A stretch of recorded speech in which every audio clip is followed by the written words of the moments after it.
अहम गच्छामि, मैं जाता हूं। मैंने संस्कृत भी बोल दी और इसका अनुवाद भी कर दिया।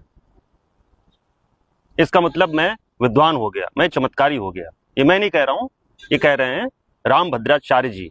ऐसे कुछ उन्होंने कहा है प्रेमानंद जी महाराज के लिए। अब संस्कृत बोलने से क्या कोई विद्वान हो जाता है?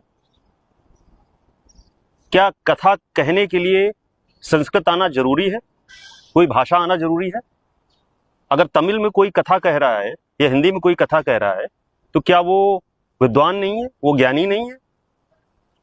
रामभद्राचार्य जी ने कुछ ऐसी चीजें कही जो एक संत को शोभा नहीं देती।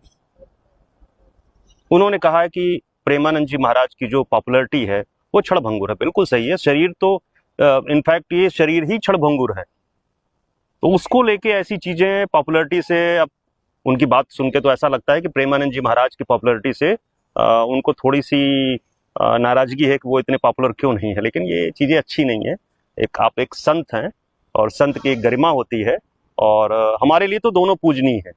लेकिन जब आप दूसरे संत के बारे में ऐसी चीजें, ऐसी ओछी बातें करते हैं तो कहीं ना कहीं आपके जो सम्मान में है वो थोड़ी सी गिरावट आती है। मैं खैर ना धार्मिक कोई विश्लेषक हूँ, ना कोई धार्मिक धर्मगुरु हूँ, न मैं महामंडलेश्वर हूँ, लेकिन एक मैं हिंदू धर्म का एक फॉलोअर जरूर हूँ। ब्राह्मण हूँ, ब्राह्मण घर में पैदा हुआ हूँ।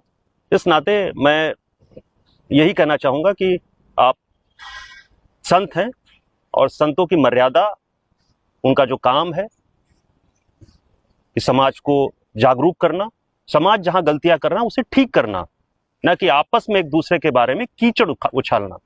और ये हमारे संतों में बहुत बड़ी प्रॉब्लम है कि सब एक दूसरे से खुन्नस करते रहते हैं। अरे बात करेंगे धर्म की, लेकिन आपस में एक मंच पे तो आओ, पहले एक सोच तो हो आपके लिए। आपकी सोच किसके लिए है? आपकी सोच अपने लिए, मैं कितना पॉपुलर हूं, मेरी कितनी पॉपुलरिटी है। धर्म के लिए आप बोलते जरूर हैं, लेकिन कहीं ना कहीं उसमें हित आपका होता है। अरे महाराज लोगों, अपना हित छोड़ो और हिंदू हित की बात करो।